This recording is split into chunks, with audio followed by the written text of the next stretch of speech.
Welcome back to Art History for Baddies, where we explore objects, art, and artifacts that tell humanity's most fascinating stories. Today, we are talking about a favorite artist of mine, one who I consider a definite staple of anyone's basic art history knowledge.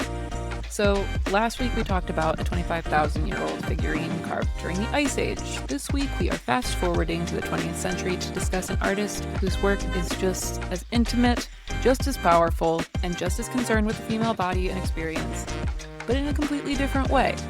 We're talking about Frida Kahlo. Here's something you might not know. Most of her paintings are tiny, but the impact, massive. Let's dive in.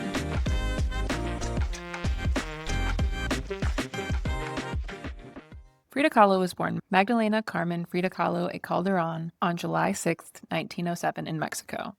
Though later she claimed she was born in 1910, which was the year of the Mexican Revolution, because she wanted her life to align with the birth of modern Mexico. That's very Frida. She was a master of crafting her own mythology. She grew up in La Casa Azul, which is now a museum dedicated to her work. Her father was a photographer, which was important because it meant she grew up surrounded by images and the idea of capturing and representing reality.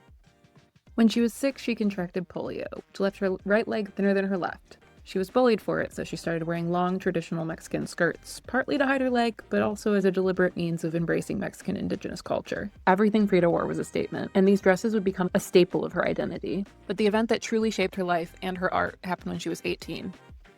September 17, 1925, Frida was riding a bus in Mexico with her boyfriend when it collided with a streetcar. The bus was destroyed, a metal handrail pierced through Frida's pelvis and came out the other side. Her spinal column was broken in 3 pieces, her collarbone was broken, her ribs were broken, her right leg was shattered, and her foot was crushed. She wasn't expected to survive, but she did. After a month in the hospital, just a month, she was sent home in a full body cast. She would spend the rest of her life in chronic and unrelenting pain.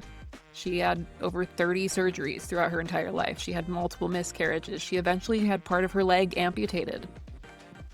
It was part of that recovery, lying immobilized in bed, that Frida began to paint as a means of coping. Her mother had a special easel made that allowed her to paint while lying down. Her father had given her oil paints, and she basically just sat in bed and painted all day. There was a mirror mounted above her, so she painted what she saw, herself. Now, we can't talk about Frida without talking about Diego Rivera. Diego was already a famous muralist when Frida met him in 1928. He was 20 years older than her, over 6 feet tall, weighed 300 pounds, and she was barely 5 feet tall and quite thin. They were a striking pair, to say the least, and their relationship was complicated. They got married in 1929. Her parents called it a marriage between an elephant and a dove. Diego was a notorious womanizer, and Frida had her own affairs with men and women. In April 1932, Diego's work brought them both to Detroit. Edsel Ford had commissioned him to paint murals at the Detroit Institute of Arts. They're still there, by the way, and they're incredible. As a Detroit local, I'd be remiss to not talk about this. But Frida hated Detroit. She found it ugly and industrial and cold.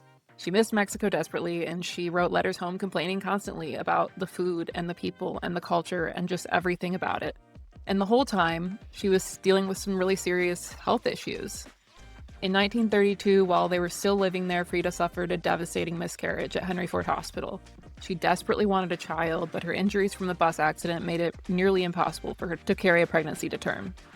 It was here in Detroit, in the depths of that grief, that she painted one of her most powerful works. Henry Ford Hospital. It's only 12 by 15 inches. You could hold it in your hands, like most of her works, but the emotional weight is very heavy. The painting shows Frida lying on a hospital bed, floating in a vast empty space surrounded by a pool of blood.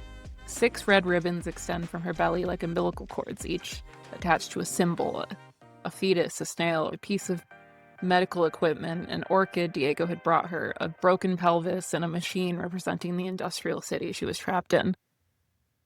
This was the first time Frida painted such an explicitly personal trauma.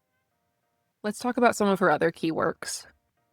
The 2 Fridas, painted in 1939, show 2 versions of herself sitting side by side, holding hands. One Frida wears a traditional dress and holds a small portrait of Diego. The other Frida wears a Victorian-style white dress. Both of their hearts are exposed, connected to a single artery. The Victorian Frida's heart is broken. She's trying to stop it from bleeding with surgical pincers, and she's dripping blood onto her white dress. It's the duality of Mexican versus European, loved versus unloved, whole versus broken. It's pretty visceral. Then there's the broken column from 1944. Frida stands nearly naked, her torso split open to reveal crumbling ionic columns in place of her spine. Her body is pierced with nails, tears stream down her face, but she remains stoic, almost defiant. The background is barren, cracked landscape. It's one of the most powerful depictions of chronic pain ever put on canvas. That's the thing about Frida's work. She's painting these enormous emotional experiences on just tiny canvases and capturing so much in so little space. It makes them feel even more intimate, like you're being told a secret. Back to Diego, as much as I hate to make this about him, I can't not mention how he cheated on Frida with her own sister. Yeah, Frida was devastated. She cut off her hair, and there's actually a famous painting of that too. It's called Self-Portrait with Cropped Hair, where she's sitting in an oversized man's suit holding scissors, surrounded by her hair. They divorced in 1939, but then they remarried in 1940, and the cycle continued. It was toxic, it was passionate, it was so artistic. They both acknowledged that they were the love of each other's lives, even as they were totally destroying each other. What's remarkable is during her lifetime, Frida only had one solo exhibition. It was in Mexico, and to the rest of the world, she was mostly known as Diego Rivera's wife. The art world saw her as a footnote, but Frida knew her worth. Her work, it's challenging, it's uncomfortable. It demands that you look at things, bodies, pain, female experiences, the things that society wants to hide.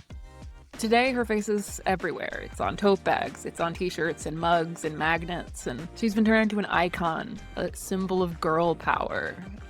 These small paintings pack a punch because Frida refused to make her suffering palatable. She refused to be diminished, and she turned her body and her pain and her life into art that still stops people in their tracks 70 years after her death.